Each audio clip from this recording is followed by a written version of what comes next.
আসসালামু আলাইকুম। শুরুতেই জানিয়ে দিব এখনকার গুরুত্বপূর্ণ সংবাদ শিরোনাম। ওসমান হাদির ঘটনায় যে আহ্বান জানালেন জাতিসংঘের মহাসচিব।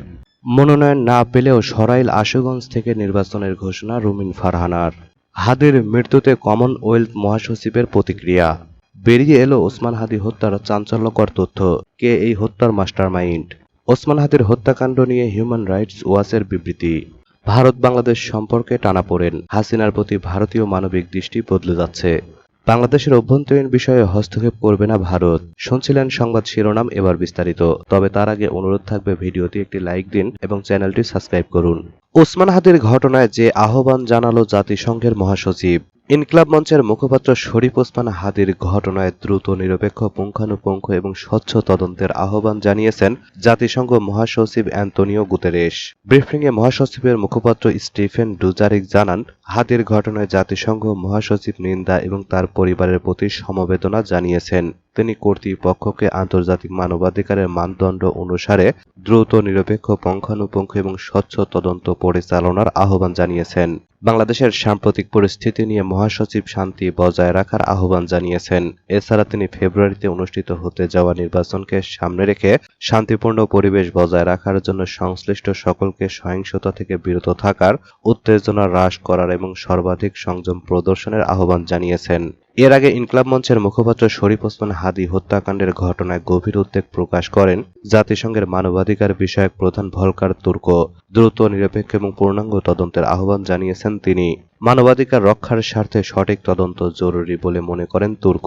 বিবৃতিতে তুর্ক বলেন, হাদিকে মৃত্যুর দিকে নিয়ে যাওয়া হামলার বিষয়ে কর্তৃপক্ষকে দ্রুত, পক্ষপাতহীন, গভীর ও স্বচ্ছ তদন্ত পরিচালনা করতে হবে।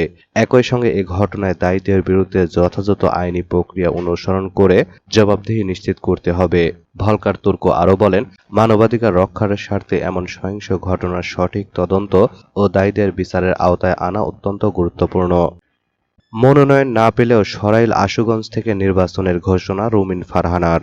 আসন্ন ত্রয়োদশ জাতীয় সংসদ নির্বাচনে ব্রাহ্মণবাড়িয়া ২ আসন থেকে দলীয় মনোনয়ন না পেলেও প্রতিদ্বন্দ্বিতা করার ঘোষণা দিয়েছেন বিএনপির আন্তর্জাতিক বিষয়ক সহ সম্পাদক রুমিন ফারহানা। শনিবার বিকেলে সরাইল উপজেলার পানেশ্বর ইউনিয়নের বিটঘর বাজারে এক মতবিনিময় সভায় রুমিন ফারহানা এই ঘোষণা দেন। বিএনপির চেয়ারপারসন খালেদা জিয়ার রোগ মুক্তি কামনায় আয়োজিত দোয়া মাহফিল ও মতবিনিময় সভায় প্রধান অতিথির বক্তব্যে রুমিন ফারহানা বলেন, আমি যা বলি তাই করি। আমার এলাকার মানুষের সিদ্ধান্তই আমার চূড়ান্ত সিদ্ধান্ত। আপনারা যদি আমার পাশে থাকেন, মার্কা যাই হোক, আমি সরাইল আশুগঞ্জ থেকেই নির্বাচন করব। তিনি আরও যোগ করেন, অধিকাংশ আসনে প্রার্থীর নাম ঘোষণা হলেও সরাইল আশুগঞ্জের মানুষ এখনও জানেন না তাদের প্রার্থীকে, যা এই এলাকার মানুষের জন্য দুঃখজনক। নির্বাচনী পরিবেশ নিয়ে রুমিন ফারহানা বলেন, বিগত ১৫ বছর দেশের মানুষ প্রকৃত ভোট দিতে পারেনি। সরকার বলছে এবার সবচেয়ে ভালো নির্বাচন হবে। আমরা সেই কথায় বিশ্বাস রাখতে চাই। হাদির মৃত্যুতে কমনওয়েলথ মহাসচিবের প্রতিক্রিয়া। বাংলাদেশের চলমান পরিস্থিতি নিয়ে বিবৃতি দিয়েছেন কমনওয়েলথের মহাসচিব শার্লি বচওয়ে। বিবৃতিতে তিনি ইনকিলাব মঞ্চের মুখপাত্র শরীফ ওসমান হাদির মৃত্যুতে গভীর শোক প্রকাশ করেন এবং তার পরিবার স্বজনদের প্রতি আন্তরিক সমবেদনা জানান। বিবৃতিতে মহাসচিব বলেন, ঢাকা সহ দেশের বিভিন্ন স্থানে সাম্প্রতিক সহিংসতার ঘটনার পর বাংলাদেশে উদ্ভূত পরিস্থিতিতে তিনি গভীরভাবে উদ্বিগ্ন। তিনি আইনের শাসনের প্রতি শ্রদ্ধা জানানোর আহ্বান জানান এবং বাংলাদেশি কর্তৃপক্ষকে গণমাধ্যম সহ সবার নিরাপত্তা নিশ্চিত করার উপর গুরুত্ব আরোপ করেন। এ প্রসঙ্গে তিনি অন্তর্বর্তী সরকারের দেওয়া বিবৃতিকে স্বাগত জানান, যেখানে সহিংসতার জন্য দায়ীদের জবাবদিহিতার আওতায় আনার প্রতিশ্রুতি দেওয়া হয়েছে এবং সংযম, দায়িত্বশীলতা ও ঘৃণা প্রত্যাখ্যানের দৃঢ় অঙ্গীকারের কথা বলা হয়েছে। শার্লি বচওয়ে বলেন, এই সংকটময় সময়ে শান্ত থাকার, সর্বোচ্চ বিচক্ষণতা ও সহনশীলতা প্রদর্শনের আহ্বানে তিনি নিজেও একাত্মতা প্রকাশ করেছেন। বেরিয়ে এলো ওসমান হাদি হত্যার চাঞ্চল্যকর তথ্য। কে এই মাস্টারমাইন্ড শাহীন? ইনকিলাব মঞ্চের মুখপাত্র ও জুলাই অভ্যুত্থানের সম্মুখ সারির যোদ্ধা শরীফ ওসমান হাদি হত্যার মাস্টারমাইন্ডের নাম সামনে এসেছে। হত্যার নেপথ্যে ঢাকার কেরানীগঞ্জ উপজেলার সাবেক চেয়ারম্যান শাহীন আহমেদ ওরফে শাহীন চেয়ারম্যানের নাম উঠে এসেছে। গোয়েন্দা সূত্রের দাবি, কিলিং মিশন বাস্তবায়নে অর্থ ও অস্ত্রের যোগানদাতা ছিলেন তিনি নিজেই। এছাড়া চাঞ্চল্যকর এই হত্যাকাণ্ডে শাহীন চেয়ারম্যানের সহযোগী হিসেবে আরও কয়েকজন যোগসূত্রতা জানতে পেরেছেন তদন্ত সংশ্লিষ্টরা, যাদের কয়েকজন নিষিদ্ধ ঘোষিত ছাত্রলীগ নেতা। এমন তথ্য নিশ্চিত করেছে গোয়েন্দা সংস্থার দায়িত্বশীল একটি সূত্র।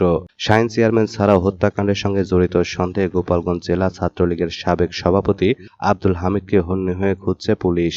প্রাপ্ত তথ্য অনুযায়ী হাদির উপর হামলার পর ঘাতকদের ঢাকা থেকে সীমান্ত পর্যন্ত পালিয়ে যেতে সহায়তা করেন এই হামিদ। জুলাই বিপ্লবে শরীফ ওসমান হাদির ভূমিকা এবং গত বছর 5 আগস্টের পর থেকে তার বিভিন্ন বক্তব্য সামগ্রিক কর্মকাণ্ডে ফ্যাসিস্ট আওয়ামী লীগ চরম ক্ষুব্ধ ছিল।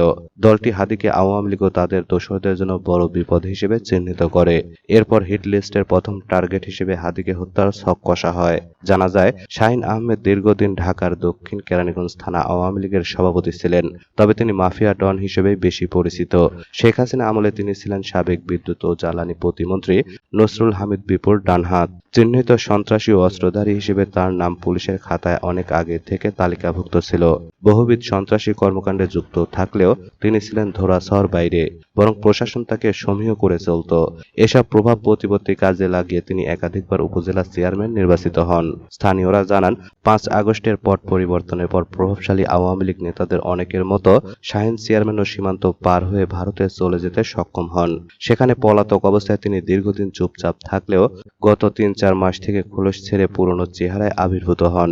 সম্প্রতি তিনি দেশের মধ্যে আওয়ামী লীগের হিট লিস্ট প্ল্যান বাস্তবায়ন করতে বিভিন্ন অ্যাপসে মুঠোফোনে দেশে থাকা স্লিপার সেলের সদস্যদের সঙ্গে যোগাযোগ শুরু করেন।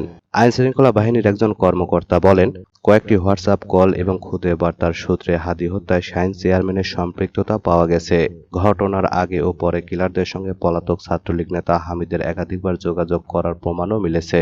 এছাড়া ভারতে পলাতক থাকা আরও কয়েকটি গ্রুপ অ্যাপস ব্যবহার করে ঢাকায় জড়ো স্লিপার সেলের সদস্যদের কাজ সমন্বয় করছে, যাদের অনেকে এখন আইনশৃঙ্খলা বাহিনীর নজরদারির মধ্যে চলে এসেছে। সূত্র বলছে, হাদি হত্যা মামলার তদন্তে সন্দেহভাজনদের তালিকায় কয়েকজন রাজনীতিকের নামও উঠে এসেছে। এ বিষয়ে আরও তথ্য উদ্ধারের চেষ্টা চলছে।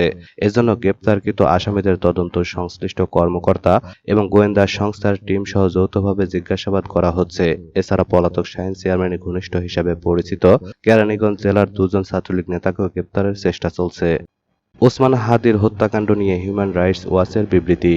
ইনকলাব মঞ্চের মুখপাত্র শরীফ ওসমান হাদির হত্যাকাণ্ড নিয়ে বিবৃতি দিয়েছে হিউম্যান রাইটস ওয়াচ। বিবৃতিতে হাদির হত্যাকাণ্ডকে ভয়াবহ ঘটনা হিসেবে উল্লেখ করা হয়েছে। বিবৃতিতে বাংলাদেশে হামলা বন্ধে জরুরি পদক্ষেপ নেওয়া এবং আগামী ফেব্রুয়ারিতে স্বাধীন, সুষ্ঠু ও অংশগ্রহণমূলক নির্বাচন নিশ্চিত করার আহ্বান জানানো হয়েছে। এতে বলা হয়েছে, গত 5 আগস্টে শেখ হাসিনা সরকারের পতনের পর থেকে দেশে যেসব মব অ্যাটাক বা ভিড়ের হামলা চলছে তা উদ্বেগজনক পর্যায়ে পৌঁছেছে। এইচআরডব্লিউর এশিয়া অঞ্চলের উপপরিচালক মীনাক্ষী গাঙ্গুলি বলেন, প্রথম আলো ও ডেইলি স্টারের কার্যালয়ে হামলা মত প্রকাশের স্বাধীনতার উপর গুরুতর আঘাত। তিনি আরও বলেন, কিছু রাজনৈতিক পক্ষের সহিংসতায় উস্কানি, বিশেষ করে সামাজিক যোগাযোগ মাধ্যমে এমন একটি পরিবেশ তৈরি করছে যেখানে সাংবাদিক, রাজনৈতিক ও সমাজকর্মী, এমনকি শিল্পী ও গায়ক গায়িকাদেরও ইচ্ছাকৃতভাবে ঝুঁকির মুখে ঠেলে দেওয়া হচ্ছে। নিউ ইয়র্ক ভিত্তিক এই মানবাধিকার সংস্থার মতে, এসব হামলার প্রেক্ষাপটে সম্প্রতি এক নির্বাচনী প্রার্থী শরীফ ওসমান হাদি হত্যাকাণ্ডের শিকার হন। তিনি 2024 সালের ছাত্র আন্দোলনের সময় আলোচনায় আসেন, যে আন্দোলনের মাধ্যমে তৎকালীন কর্তৃত্ববাদী সরকার উৎখাত হয়। মীনাক্ষী গাঙ্গুলি বলেন, যুব নেতা ওসমান হাদির হত্যাকাণ্ড ছিল একটি ভয়াবহ ঘটনা। ভারত বাংলাদেশ সম্পর্কে টানাপোড়েন, হাসিনার প্রতি ভারতীয় মানবিক দৃষ্টি বদলে যাচ্ছে। কার্যক্রম নিষিদ্ধ আওয়ামী লীগের সভাপতি ও ক্ষমতাচ্যুত শেখ হাসিনা ভারতে অবস্থান করছেন। ইতিমধ্যে তাকে ফিরিয়ে দিতে ভারতকে জানিয়েছে বাংলাদেশ। এই অবস্থায় ঢাকার রাজনৈতিক অবস্থা ও নিরাপত্তা সংক্রান্ত পরিস্থিতি দিল্লির কাছে সবচেয়ে বড় চ্যালেঞ্জ হয়ে দাঁড়িয়েছে বলে জানিয়েছেন ভারতের পররাষ্ট্র মন্ত্রণালয় বিষয়ক সংসদীয় কমিটি। বৃহস্পতিবার কংগ্রেস সংসদ সদস্য শশী থারুরের নেতৃত্বাধীন এই কমিটি এই বিষয়ে সংসদে একটি রিপোর্ট পেশ করেছে। সেখানে উল্লেখ করা হয়েছে, বাংলাদেশের পরিস্থিতি ভারতের জন্য সবচেয়ে বড় স্ট্র্যাটেজিক কৌশল তৈরি করেছে। এক প্রতিবেদনে এসব তথ্য জানিয়েছে বিবিসি বাংলা। ওই রিপোর্টে বলা হয়, পরিস্থিতি সরাসরি বিশৃঙ্খলা ও নৈরাজ্যের দিকে হয়তো যাবে না, তবুও তা মোকাবেলার জন্য সতর্ক থাকা প্রয়োজন। প্রতিবেশী রাষ্ট্রের বিষয়ে ভারতের কৌশলগত পূর্ণ মূল্যায়ন করার সুপারিশও দিয়েছে শশী থারুরের নেতৃত্বাধীন ওই কমিটি। রিপোর্টে একদিকে যেমন ভারতে বাংলাদেশের সাবেক প্রধানমন্ত্রী শেখ হাসিনার অবস্থানকে মানবিকতার দৃষ্টিভঙ্গি থেকে নেওয়া সিদ্ধান্ত বলে উল্লেখ করা হয়েছে, তেমনি বাংলাদেশের অন্তর্বর্তী সরকারের সঙ্গে সম্পর্কের বিষয়ে নজর দেওয়ার কথাও বলা হয়েছে। পাশাপাশি মৌলবাদী শক্তির পুনরুত্থান এবং ঢাকায় চীন ও পাকিস্তানের ক্রমবর্ধমান প্রভাবের দিকে ইঙ্গিত করা হয়েছে ওই রিপোর্টে। বাংলাদেশের অভ্যন্তরীণ বিষয়ে হস্তক্ষেপ করবে না ভারত। বাংলাদেশের চলমান পরিস্থিতির উপর ভারত সতর্ক নজর রাখলেও প্রতিবেশী দেশটির অভ্যন্তরীণ রাজনৈতিক বিষয়ে কোনো ধরনের হস্তক্ষেপ করবে না। নয়াদিল্লিতে অবস্থিত বাংলাদেশ হাই কমিশনের বরাতে শুক্রবার এই তথ্য জানানো হয়েছে। 2024 সালের গণ অভ্যুত্থানের অন্যতম কর্মী ও ইনকিলাব মঞ্চের আহ্বায়ক শরীফ ওসমান হাদির মৃত্যুকে কেন্দ্র করে সৃষ্ট উত্তেজনার প্রেক্ষাপটে এই বার্তা এলো। হাই কমিশনের এক মুখপাত্র বিবৃতিতে স্পষ্ট করেছেন, বাংলাদেশ ও ভারতের জ্যেষ্ঠ কর্মকর্তারা অবগত আছেন যে এখনকার পরিস্থিতি এখনও পরিবর্তনশীল ও সংবেদনশীল। এ ধরনের পরিস্থিতিতে বিষয়গুলোর নিরপেক্ষ ও গভীর বিশ্লেষণের প্রয়োজন রয়েছে।